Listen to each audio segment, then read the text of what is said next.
ये लो मेम साहब, एक मामूली से नौकर की तरफ से सोने की चेन।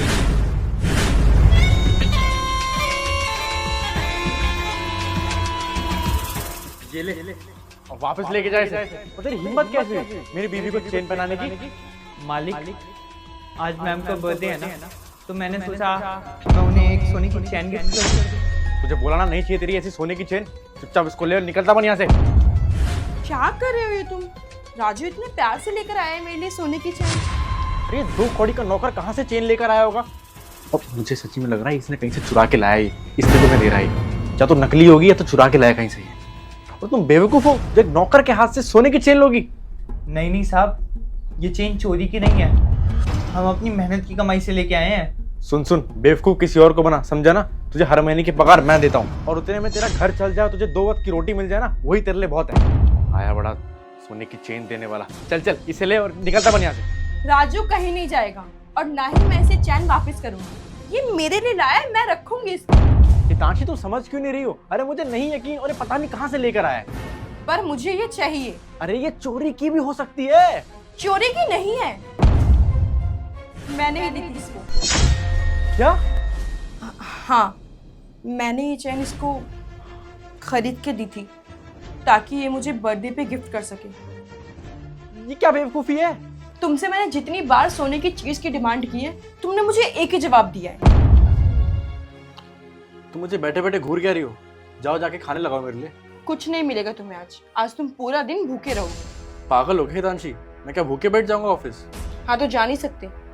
अगर तुम्हें खाना चाहिए तो तुम्हें मुझसे एक प्रॉमिस करना पड़ेगा कि तुम आज के आज मुझे गोल्ड की चैन दिलवाओगे या गोल्ड की रिंग दिलवाओगे। लेकिन फालतू की चीजें लेके करना क्या है तुम्हें? तुम्हें पागल लग रही हूँ मैं? तुमने कभी मोहल्ले की औरतों को देखा है? सबके गले में 2-2 गोल्ड की चैन है, 5-5 अंगूठियां, और मेरे पास ना एक भी अंगूठी है और ना गोल्ड की चैन। मेरे हाथ भी सोने और गला भी सोना।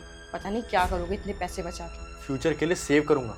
मैं अपने पैसे बैंक में सेव करता हूँ ताकि हमारे आने वाले बच्चों के लिए, हमारे बुढ़ापे के लिए वो पैसे बचे रहें। तुम आज तो मुझे खुश नहीं कर पा रहे और तुम्हें फ्यूचर की पड़ी है। अरे अगर आज जैसे तैसे काट लेंगे ना हितांशी, तो कल के लिए हमारे लिए फ्यूचर सिक्योर रहेगा। और वैसे भी ये सोना वोना लेके करना क्या है? ये सोना वोना सब दिखावे की चीजें होती है। और अगर लोगों को हमारा पैसा दिख गया तो क्या पता कल वो हमारे पैसे भी नजर लगा देंगे। इसलिए जितना हो सके लोगों को पैसा कम दिखाना चाहिए। जितना सेव कर सको उतना सेव करना चाहिए। क्या पता अगर हमें कल पैसों की जरूरत पड़ गई तो हम क्या करेंगे? अरे पर कुछ नहीं हितांशी, मैं अपना लंच खुद ले लूंगा। तुम यहाँ पे बैठ के आराम कर। इसलिए मैंने ये चैन खरीद के राजू को दी थी और बोला था कि ये चैन मुझे बर्थडे पे गिफ्ट कर देना और तुम्हें पता ना चले कि ये तुम्हारे पैसे की है। दिखावे के चक्कर में तुम पागल होती जा रही हो हितांशी।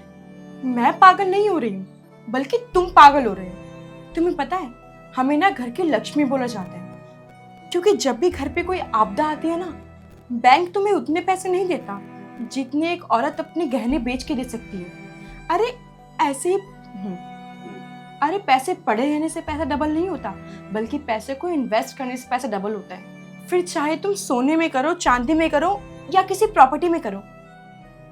समीर, पैसे से ही पैसा बनता है, पैसा अलमारी में रखने से नहीं। जी साहब, मैडम बिल्कुल सही कह रही हैं। पैसे को इन्वेस्ट करने से ही पैसा डबल होता है। पता है आपको, मैंने आज से 3-4 साल पहले 5,000 का सोना लिया था और अब उस सोने की कीमत 25 से 30 हजार रुपए है। अगर यही पैसा मैं अपने बैंक में रखता तो वो पैसे कहीं ना तो कहीं खर्च ही हो जाते। Happy birthday Hitanshi. तुम ये चेन रखो। तुमने अपने आप को सोने की चेन तो गिफ्ट कर दी, लेकिन शाम को मैं तुम्हें सोने की अंगूठी दूंगा, वो भी अपनी तरफ से।